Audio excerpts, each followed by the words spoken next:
like to welcome everybody to the Normandale Writing Festival 2021 virtual edition. And I'm so thrilled to be kicking it off with my MSU Mankato, MFA, Mafia compatriots, Matt Mauch and Tom Maltman, long-term colleagues of mine here at Normandale. It's just really fun I'm really excited to hear both of you read from your newest books as well. So the Normandale Writing Festival is taking place on October 28th, 2021. We have several different sessions. Towards the end, I will do it pretty quick here. After I get done reading, I will put a link in the chat for you to see the rest of the lineup if you're interested in joining us for some of the other sessions. There's some really great stuff happening today. So I'm going to go first because I have to do some other stuff to get some other people in different sessions later. But at first I'd like to just tell you a little bit about myself and my book, not a lot. If you want to read more about me, you can go to my website, which is www.krisbigalk.com. That's KRISBIGALK.com. I'm going to be reading today from my most recent book. It's a poetry book called Enough, and it came out in the fall of 2019. I was just telling Tom I had about 3 months to do readings before COVID happened, and so I haven't done a lot of reading out of this book, and I'm going to share a few poems with you. So the first poem I'm going to read is the title poem, Enough. In these last weeks, before everything goes blank, white, let's soak ourselves in maple leaves, the color of summer poppies and marigolds. Let them scent our skin with cinnamon must. Let's kick puffballs and watch the spores glide in a cloud to find a place to sleep for the winter. Let's gather fallen twigs and branches, run our hands along the green mossed bark. Let's forget, just for a few weeks, we have nothing left to say to each other, that we've unlearned our common language, that we have no power to turn ourselves back to the green, unbent selves we can barely remember, except in dreams or blurry old photos. For now, close your eyes, let the cold wind wash over your bare head, and just hold my hand. It will be enough. It was so interesting to read that poem just now because I wrote it way before the pandemic. It seems to mean something totally different at this point because we do spend so much time outdoors. I need to turn off my alerts, sorry. That poem I thought fit with the season. It's exactly that time of year, you know, where everything's kind of dying off and where we're going forward into fall. This next poem is also, I'm very inspired by nature and gardening. I've always enjoyed being outdoors and engaging with, especially like cold weather, and both that kind of early spring weather and this weather that we're having right now. This next poem I'm reading is called My Narcissus. In the manuscript, Enough, there are several poems entitled My Narcissus. And that was originally the title of the manuscript, and my editor changed it because he thought the poem Enough was more encompassing of the mood, I guess, of the manuscript. But this was the first one that I wrote. My Narcissus. My Narcissus was a gift, a raw, round heart encased in paper brown skin that flaked off in my hands. He slept in my palm, nestled into the dark space as my thumb closed around him.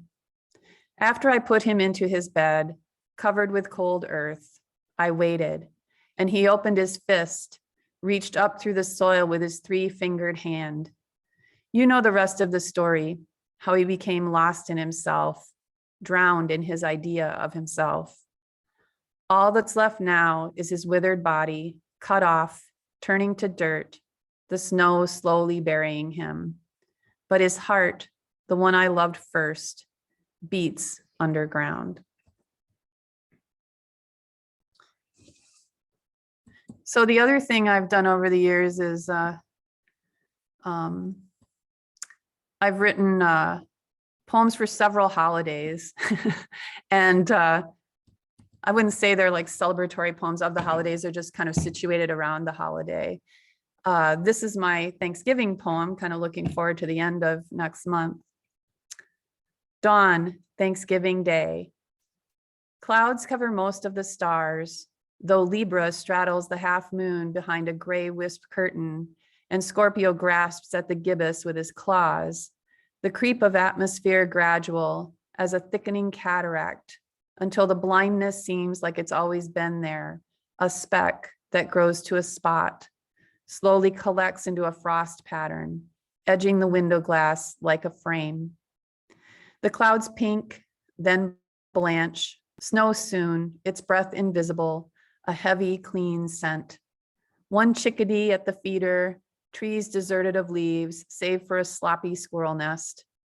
This, my 1 hour of silence, this window-staring flight from a coffee-stained to-do list. We stay where we survive, don't we? Where the landscape claims us, where the rest of our kind wait for us, perched on treetops or on wires, singing a tune we've known all our lives. I'm going to read 2 more.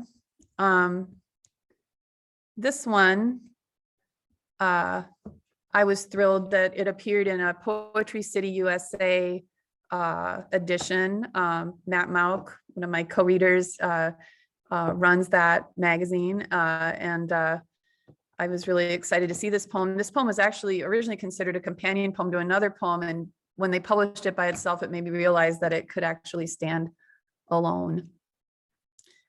Notes from after. A hole in the ice, jagged as a smile, made with saw teeth. You, gone, slipping underwater through the frozen air. The sky unrolls itself so I can spell your name with star points. I can never quite remember where I started. This sleep, heavy, stuffed with feathers, warm, unfamiliar, close. I carry it into midnight like a sleeping baby, cradled. The last poem I'm going to read is also called My Narcissus. It's the final poem of the book. It's a sonnet, and it does have end rhyme at the ends of the lines. You may or may not hear it. I was hoping that it would blend in a little bit, so I don't know. If you listen closely, you might be able to hear it. My Narcissus. The rag I use to clean the floor is flannel, green plaid, a scrap of the shirt I bought for you 10 years ago, that you wore every weekend, soft and warm, clad for the sharp fall afternoons, raking leaves, wind blown, the winter nights by the fireplace, keeping us warm, the spring planting of apple trees, willows, and bulbs, the summer nights tending the fire pit, watching the morning star rise in an arc.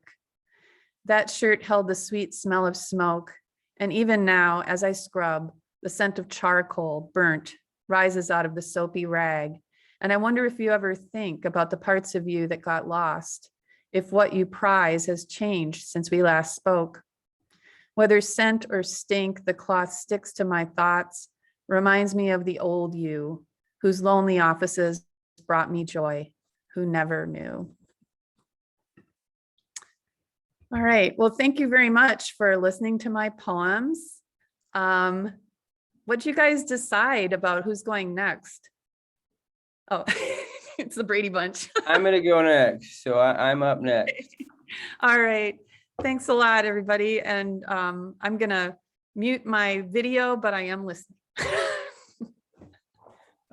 Good morning to those of you participating from Minnesota, and good afternoon to those of you participating from Italy and parts elsewhere. I'm going to read from my new book. It's called We're the Flownover. We come from Flyover Land. And I'll just start with the first poem in the book.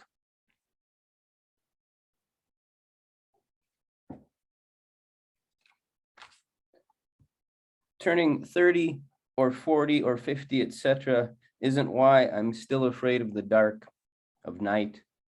And I don't mean death. Don't mean the fact that I might be single for the rest of my life, or buried alive, or that my parents will die young because they've worked hard.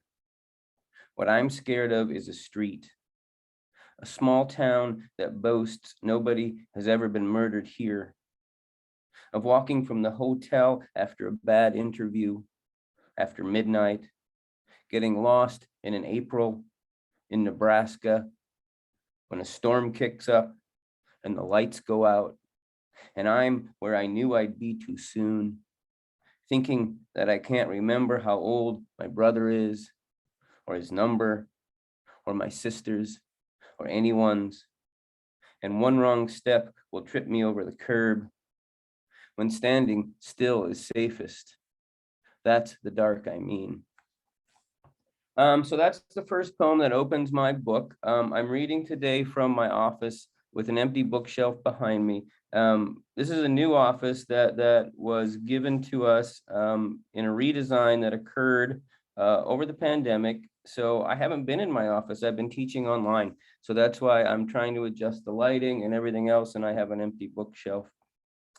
This is a poem for a rainy morning called After a Tryst with Rain. Untying my laces is like untying fire hoses. It provides time sufficient to contemplate our footprints here on Earth, how they would envy if they knew of footprints on the moon. Time to wonder what kindness the ripe fruit I purchased on my errand owes the tree, the rain, the worker, the seed, the indefatigable role of evaporation in the water cycle, etc. Time to be redressed as if by Basho saying, it is one who is not beaming, asks such things of fruit that is. So this book, we're the Flownover, we come from Flyover Land. In it, I try to sort of, it's sort of a call from this part of the country, the Midwest, that after the 2016 election got stereotyped by a lot of people trying to explain why Donald Trump was elected. And there were different takes, a lot of books on the subject, articles on the subject. And I thought, having come from both urban and rural settings in the Midwest, that I wanted to write sort of more accurately and more deeply about where this place is and who we are. This is a poem called Postcard. It's got an epigraph. From a town of 3,050, where summer culminates in a day of festivities, the last sanctioned event being a street dance with a cover band.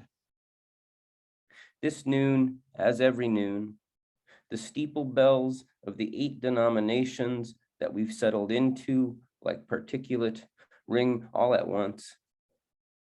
As if keeping cattle at the end of a drive, cops all along the parade route have parked their cars and mounted horses. The marching band's accompaniment tumbles from anthem to cadence to echo of a ditty we can't get out of our heads. We listen like bugs in a jar. Handbills with the schedule of events hang in storefronts like a refrain. Blowhole or no, the refrain says swims. We lean into each other like window shoppers in the tractor beam of the first TV. We are swimming too deep. Limestone soft, we offer our bodies up for carving, allow initial after initial inside heart after heart to reduce us to sand.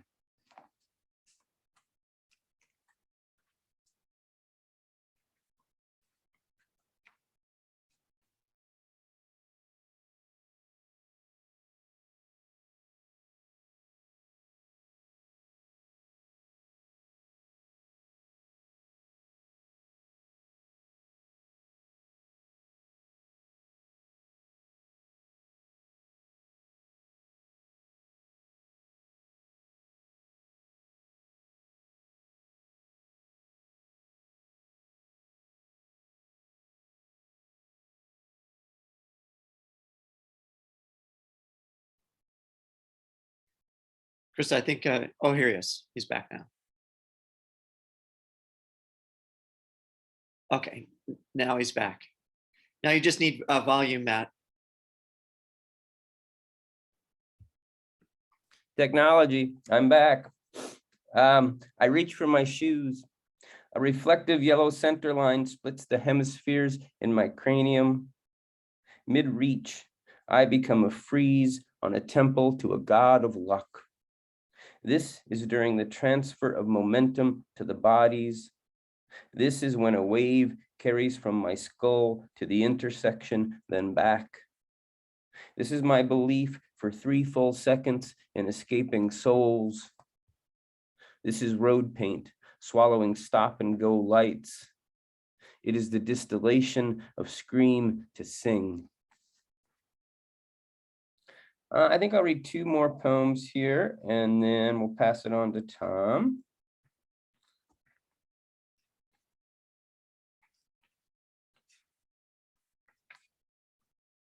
Untitled. Charting apexes requires one to also chart valleys. Passing the laundromat at Grand and 36th, like Frankenstein the monster, sick to Frankenstein the creator, I am mostly lost. It is as if I have ruptured something as vital as a radiator hose. A helium-filled, mylar happy face is showing away. Turning 30, then 40, then 50, etc., is why I know all the words to Living on a Prayer by heart. It is why I send postcards explaining what I am working to be reincarnated as. It is why I want to play you at Trivial Pursuit. On a sunny morning at the end of the year of the jittery heart, a young man rents a place on one of the streets that's the setting for a bunch of old stories and books he's still reading long after their author has died. As if orders had come down, he thinks he is a temple where the door is never locked. Waiting for the fireworks to start, it was New Year's Eve. He understands that regret is a kind of vest. For the record, he thinks that there is too much learning how to be American. Hashtag he is among you. Hashtag he knows what carpe diem means. Person 1 asks person 2, how do we know that mosquitoes aren't religious? Or that we see the same thing when we say we see blue? Hashtag so much precedes the end stop. Hashtag as if it were always so. Hashtag, oh, the places you can go waiting for your car to warm up. There's an A-bomb on Warder Street. There's an A-bomb on Garfield Ave. We're all fiddling and not. Hashtag if you see something, say something. Hashtag say it in an obad to add the Romeo and Juliet-ish urgency of separation. I have no daughter, no son. I am like paper folded by somebody else into my shape. After a tryst with rain, I do not want to be useful anymore. Hashtag bouillabaisse is what I want. I am but one non-combatant, and my stock response is to say yes to the temptation to. Hashtag in reply. Hashtag the malaise these days. Hashtag the lullaby and well of night continue to visit the day, most memorably in things as resilient as wool. There are mirrors not made of metal amalgam and glass. The plot, the luminescence, the SOS, this is how we say we were here. As in birding, the distinctive sounds we make count as a sighting. Hashtag perfect day. Hashtag this is an ode. And you know what? I think I will stop there. Thank you for listening this morning. And Tom Maltman is up next, and then we'll have time for a Q&A. Great, thank you, Matt. A special thank you to both of you. I love events like this that bring exciting visitors onto campus. And it's also a reminder too, how fortunate I am to be teaching with very talented faculty members. I loved hearing those poems. And so I'm going to keep mine relatively short as well. I just want to read from a couple of brief passages from my third novel, The Land. And once I do, then I will turn it over to a Q&A session from the crowd. And we'd love to hear from your voices out there as well. So my third novel, The Land, came out in October 2020. And kind of like Kris, it was a tough time to have books come out, so none of my events were in person. They were all virtual. October 2020, there was a glut of fall books that also came out at the same time. So I kind of feel like this third book is my lost child. And it's a story about a failed young college student, and he is not doing so well. He's a computer programmer about to drop out of college. He has fallen for a woman, and this woman has gone missing. He suspects that the people who are part of this white supremacist church deep in the wilderness had something to do with her disappearing. So The Land is set in 1999. It's set right before the turn of the century. And it's the story of what happens over one winter when he sets out to investigate what happened to this woman. Is she alive or dead? He doesn't know. And so there's early on in the novel, though, he's kind of alone. He's by himself. He's caring for this property for another couple who've flown south for the wintertime. And while he's caring for this property, he feels completely isolated. And so I think it's not a good idea. One of the things I tell my students is don't leave your characters alone too long. And so I'm going to repeat a brief passage here about what happens when the doorbell rings. Because when the doorbell rings, in that moment for me, the story broke wide open. So this is one brief passage from The Land. I'm going to get out my glasses here so I can read it. And then I'm going to cover one other brief passage, and then we'll open it up to all of you and the questions that you might have. I was just getting into The Exorcist when the doorbell rang. The sound jarred me from the dark dream of the movie. Who could possibly be here? The house was in the middle of nowhere. I paused the movie and climbed the spiral staircase. I opened the door to reveal a skinny girl who appeared to be about my age and was dressed in a pea green army coat, a duffel bag slung over her shoulder. Her dark hair was chopped short, her features sharp and hawkish, her eyes brown and almond-shaped. Her coat appeared too thin for the weather, her face pale as the clouds dropping snow behind her. She tilted her head bird-like, as if I was the mystery here. Who are you? Me? Lucien. I'm looking after this place for the Crolls. Lucien. She frowned as if she disapproved of the name. I considered explaining how I'd been named after a cherished grandfather, but truthfully, I'd never cared for my name. The girl peered past me into the foyer, as if looking for someone.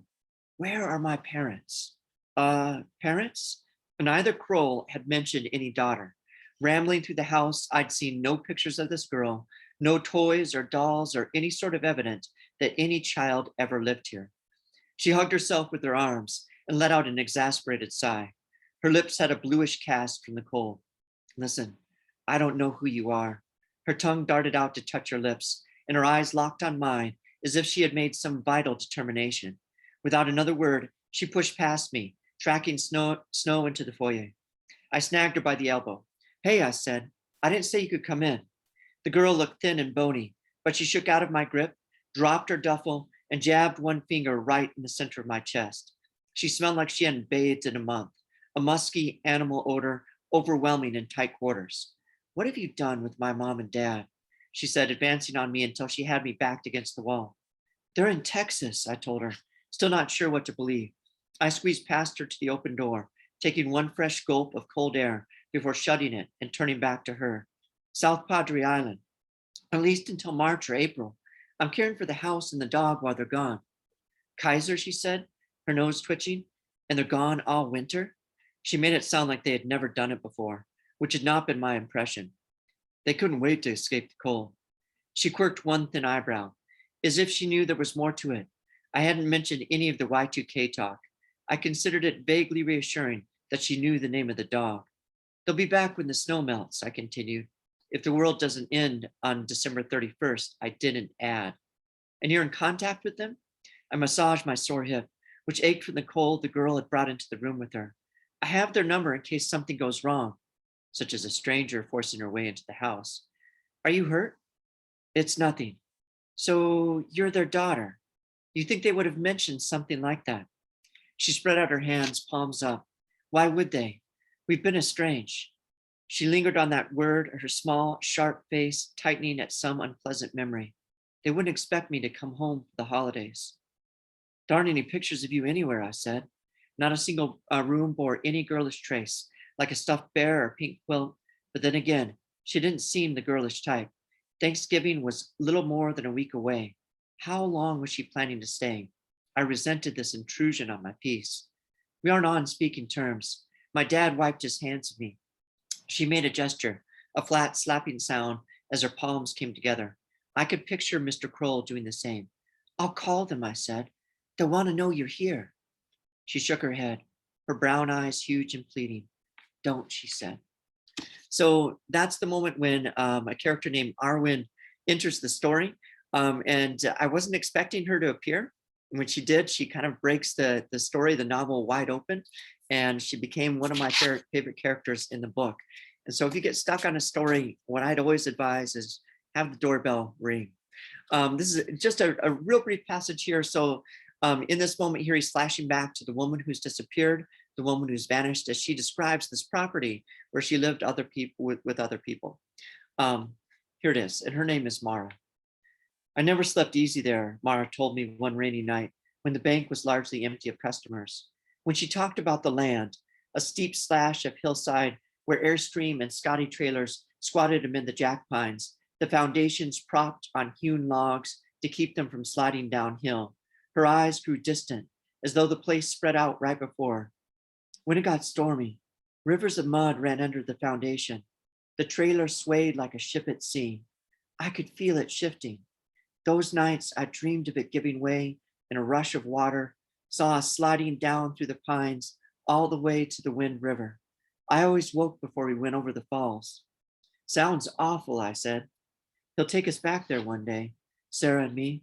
Mara glanced my way as she unpinned her hair and let it down, a nimbus of curls framing her face. Mara wore just a touch of makeup, lipstick and eyeshadow she wiped away with a handkerchief before she left the office. Her husband considered makeup a vanity in a world that was ending. At home, she answered to his demands. At work, she could be herself. You don't have to go. Eli only agreed to leave after I fainted and fell down the metal stairs of our trailer. I fell hard.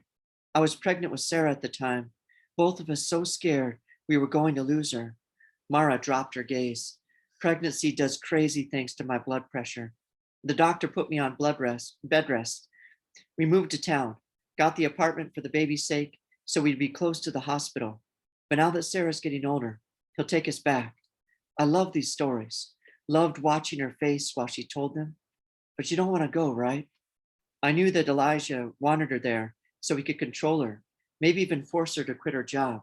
How could I help her see that she didn't have to go? Mara didn't answer right away. She bit down on her lower lip. It's not such a terrible place.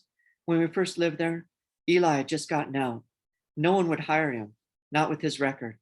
We needed a home, and Mother Sophie took us in. In some ways, that place made us. So I'll just close here by noting that this land that she described is based on a real place. In the late 1980s or early 1980s, my grandparents bought land in Northern California. And they bought the land partly as a vacation spot, but also as kind of a refuge in case the end times really happened. And so all of the family members invested in this property, and I have very, very vivid memories of going there as a boy. And so the land, as it's described in this book, it's very much like that property that I once knew, and since the family has long since sold. And so that's the land story of what happens when a young man sets out to find out what happens when a woman he loved went missing. And so I'll invite Matt and Kris back into it here. It's 10:32 right now. And so that was a little bit from my book. And now we'd love to hear from your questions out there. Yeah, you can put any questions you want in the chat. And I think there's a Q&A button too at the bottom, if any of you want to put anything there. It's kind of weird in webinars because you can't talk like you can in a regular Zoom meeting. Should I bring up Facebook in case any questions are coming in there too, or? Sure.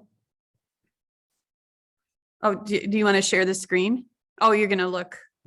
I'll just look on my, We're actually not beaming to Facebook. okay, good. Okay. Yeah. Kris, do you want to answer that question from Kara? Sure. Kara or Kara? Let's see. Other than the MFA, why were you called the mafia? Well, I guess, I mean, you guys remember, it was at the time, it was during the recession and we had this huge surge in enrollment. Normandale tripled in enrollment from 5,000 students to 15,000 students. And we hired a bunch of English faculty. And coincidentally, a lot of them were graduates of the MFA program in Mankato. And so one of our colleagues jokingly called us the Mankato Mafia, taking over Normandale, which we didn't, I don't think. I think we've been a positive influence. What do you guys think? Definitely, yeah. We have, but Matt is our enforcer in case things go wrong. He has the haircut for it. That's right. And I watched The Sopranos, so I know how to do it. Oh, she says our websites look unique and professional. Did you do them yourselves? Why don't you guys start with that? Sure.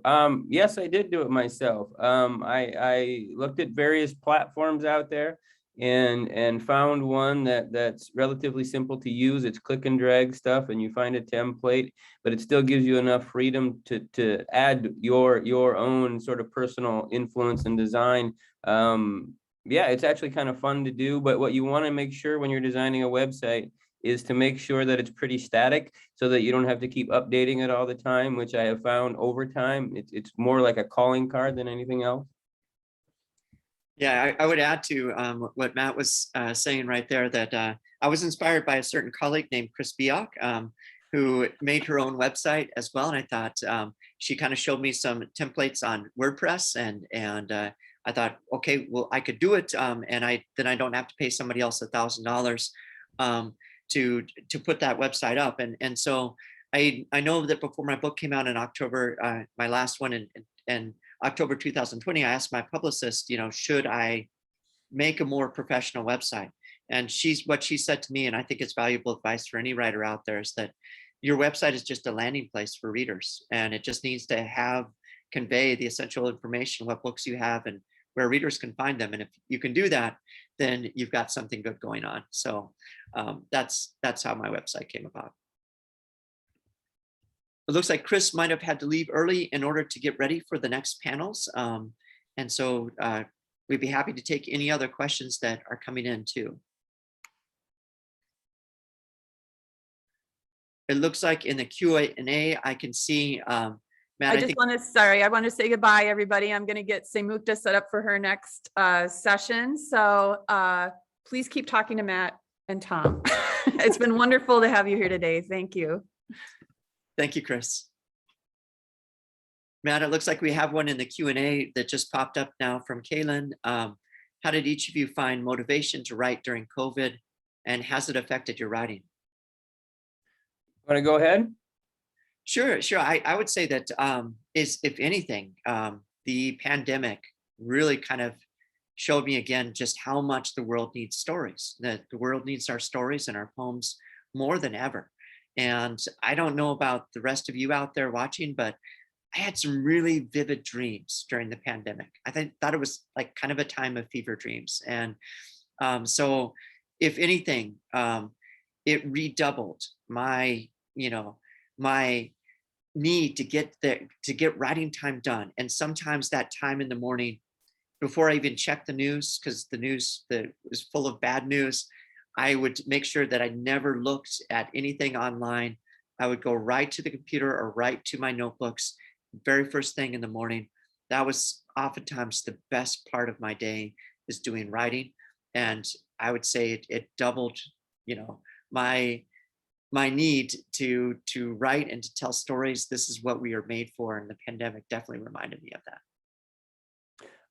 Yeah, when the pandemic hit, Actually, I was in Northern Ireland when Donald Trump announced that all travel was banned from Europe, and I wasn't sure if I was going to get home or not. And I was actually there as prelude to my sabbatical project. I was on sabbatical last academic year, and one of the things I did is I designed a study abroad course to Northern Ireland that uses Northern Ireland as a lens through which to see violences in the U.S. But when I got back, I was just looking at the pandemic. I was looking at the experience I had just gone through in the airport with trying to get back with these thousands and thousands of people, many no doubt infected with COVID, crunched together in an airport because a president made a silly announcement without investigating it or telling people what to do. And later on, that was recorded in the Washington Post and other places as one of the largest super spreader events that we could have had, where everybody from Europe is in this bottleneck trying to get back to the US. So I took that experience and the pandemic, and over 3 months, I couldn't stop writing. I was writing every day. And I wrote an entire poetry manuscript in 3 months. And I have never done anything that quickly before. And it went in a new direction. Sort of the pandemic and your subject matter oftentimes takes you in a place that you don't anticipate going. And it's something that sort of was born of that moment. So the rest of the year I was on sabbatical, writing and reading the entire year. Actually, the pandemic, sort of made it more ideal to be a writer for me, because there were fewer things like having to drive into work, having to drive here, having to drive there. It provided the time and space in which to focus on what we as writers do. Yeah, absolutely. And I found that was for my students too. I had one student who was on COVID quarantine, and she just talked about, in my creative writing class, that, oh, she was so grateful that she could be writing these poems and stuff because she was in her room, isolated by herself all the time. Looks like we have a fun comment here from Mike in the Q&A. When Tom was reading, he accidentally said blood rest. My mistake. And then corrected it to bed rest. Would love to see a poem, and this is a challenge to you, Matt, called Blood Rest. That I would love to see that too as well. Tom, you write poetry as well. You can't be too shy there. It's been a few years. Another thing I did during the pandemic is, we had the 2 weeks off. That was our spring break. And then they added another week as everybody tried to figure out how to shift. And we learned about this new tool called Zoom and how to teach our classes. And one of the things I did in my composition classes is I totally changed the focus to writing about the pandemic. Journalism is called the first draft of history, and I told my students, and I collected articles, you are living an experience that people have never lived before. People alive have never lived before a pandemic. Most people alive have not. And to pay attention to what's going on around you, to collect your observations, to collect your feelings, to at least journal about it. And because this is a moment like I hope no other in our lives. So that was another reaction to the pandemic. Kara, I do not write novels. No, I can't say the same. Tom writes poetry, but I don't write novels. I do write some CNF, however. My first love was always poetry. That's my undergraduate emphasis was in poetry, and I will carry that with me forever. And so and I do, and I should go back to it sometime as well too. There are poets out there, who are looking at or thinking about writing a novel. The book that I recommend that kind of got me started is Stephen King's On Writing, and I think it's whatever you may feel about his own writing, he does more than scary stories, and On Writing I think is a really inspirational book.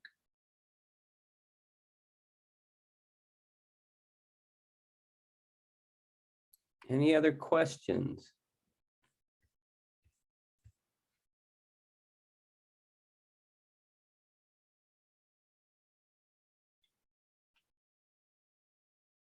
While we're waiting to see if any other questions come in, Matt, I was curious about what you're working on right now. How have things kind of shifted as we shift from pandemic to quote unquote endemic instead, and kind of, you know, get back to some normality? You know, what have you been working on lately?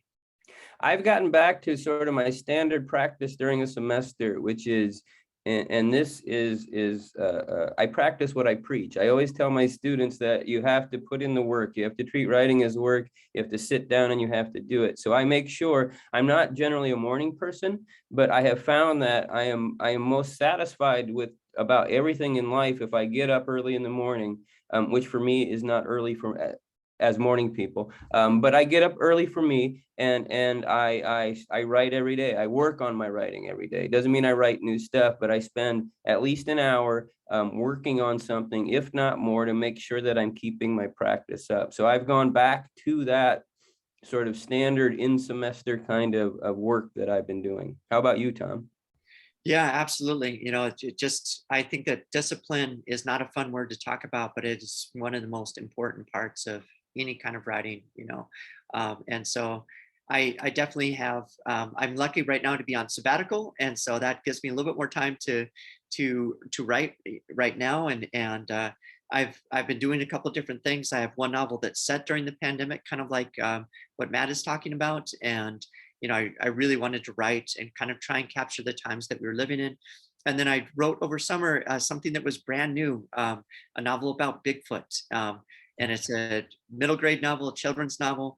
Never written anything like that before, and just really had a great time writing it over the summertime. So that's kind of what I am working on right now. It looks like Jerry Carrier has written in, who were the writers that inspired you? That's a great question. So some writers that inspired me to be a writer. See, there are so many.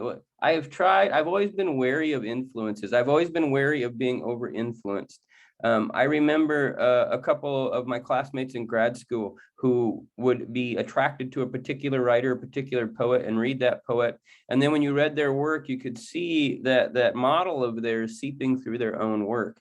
I think subconsciously, when you're reading somebody, you can be influenced by it. So what I've tried to do is I try to read older writers, I try to read newer writers, and reading is a part of my practice as a writer. When I say I work on my writing, that means I'm doing reading too. And I'm always reading different things to make sure I'm not overly influenced by one or another. So I have as many influences I can gather from both dead writers and living writers. Yeah, I think that's a great way to approach things too. You know, I always feel like you're going to take a story or a chapter through multiple drafts too. So your own voice will eventually come through. But when it comes to finding your own voice, you know, it is a matter of reading widely. And I really at first loved, and I still do, love novels like Marilyn Robinson's Housekeeping. And it's a charged, deeply lyrical novel. And the story itself sings on the page. And so writers like that, you know, just really inspired me. And I really wanted to try and do what they did, like Cormac McCarthy writing The Road. I love stories or novels where the language itself is charged, where the writing almost takes on a kind of mythical resonance. And I also really admire, you know, writers who can move between genres, writers who aren't confined by a single genre. So like Neil Gaiman, who can write literary type stories. He can do graphic novels. He can do, you know, supernatural stories. I really, I read as widely as possible. Like right now it's almost Halloween, so I'm reading a couple of horror novels and just really enjoying kind of those kind of spooky stories. I don't let myself be pigeonholed in any kind of specific genre. Why would you, when there's so many great stories out there? And why would you shut yourself off from any genre that has great stories? So Tom, one thing I noticed on this book is, and I've noticed it in all books, but I can tell that my voice and what I'm doing as I've engaged in the practice of writing has changed. That I am a different poet doing different things with this book, and I've gotten feedback from others saying the same thing. How have you seen your own voice shift from novel to novel to novel? Oh, that's a great question. You know, The Land, I think, is my first novel in first person. I did use some first person in The Nightbirds, which kind of blends first and third person between the different chapters. And so that voice and maybe bringing in more autobiographical elements directly, since The Land is based on property that my grandparents once owned. You know, those kinds of things are different than what I've done before. And especially right now writing a children's novel, that kind of tightly woven, very kind of lyrical prose that I admire so much. You could still be lyrical in a children's novel, but the language has to be very simplified, has to be fast paced, and so your voice and your writing changes as you write that. So I have felt it shift and evolve, and I hope that it continues to evolve as I continue to grow as a writer, because every story, every book, maybe that teaches you how to write it as you're writing it. Looks like we have another question from Mike. How do you encourage your students to read widely? One of the things that I say a couple things. I emphasize that nowadays we have creative writing degree programs at the 2-year college level. We have the AFA, and at the 4-year college level, we have the BFA. When Tom and I were younger, those were not options. You just majored in English literature, essentially, and studied that. And in studying a traditional English literature course of study, you're reading authors from the past. You're going back to Homer, etc., and going through the various periods that we've identified retrospectively. And so I tell students, you have the old literature and the old writers, and the new literature and the new writers. And as a new writer, as a contemporary writer, you're sort of standing on all the literature that you've read and all the literature that's come before you. And I like to draw mountains, and I say each book you read makes your mountain higher. And you want your mountain to be as tall as it can get, so that you're having a conversation with writers from the past. Even if you're not aware of the fact that you're having this conversation, just by reading them via a sort of osmosis, you are. And so you want that conversation to be as rich as it can. You want your mountain to be as tall as it can be. Absolutely. And I would echo what Matt said, and just say that I've really kind of absorbed King's ethos, this idea that a writer is a reader foremost. And so when a student comes into my office and they tell me they want to write a particular novel or something like that too, one of my first questions to them is often what are you reading right now? What do you read? Because I find that you really got to read widely if you're going to be a writer, because that's where you're going to get inspiration and ideas. And we try to encourage that as much as possible in our classes. And later students will come back, and talk about that reading was often one of the most important parts of the class. Looks like we have Kris coming back to let us know that we're moving to the next session. Thank you to everybody for all of your questions, for joining us today. And thank you to Matt and Kris. Thank you for coming, everybody. And thank you, Matt and Tom, for entertaining questions and stuff. And remember that we have a variety of creative writing classes that are being offered next semester, and we have other events planned for this spring. Matt, do you want to talk a little bit about our big event that's coming up in the spring? Sure. We have a new program, the 5 metro area community colleges, called Write Like Us, which centers the writing of BIPOC authors. And we have 5 nationally prominent authors coming in this spring to read one each at the different community colleges. Kiese Lamont, Britt Bennett, Tracy K. Smith, I'm trying to remember them all, Tommy Orange, and Hanif Abdurraqib. And so at Normandale, we will have Tommy Orange reading in April, and we will be spreading the word on this. We also have local author mentors who will be working with students from our various campuses. And in fact, today we have Saimukta Vongsai and Michael Kleber-Diggs, who's our keynote today, who are 2 of the mentors in our program. So Rosie Peters. Rosie Peters as well. Sorry, Rosie Peters as well. Yep. So that Saimukta and Rosie are starting at 11. And so if you follow that link that I put in the chat to go to the sessions, you can click on the link to join that webinar and check out their work.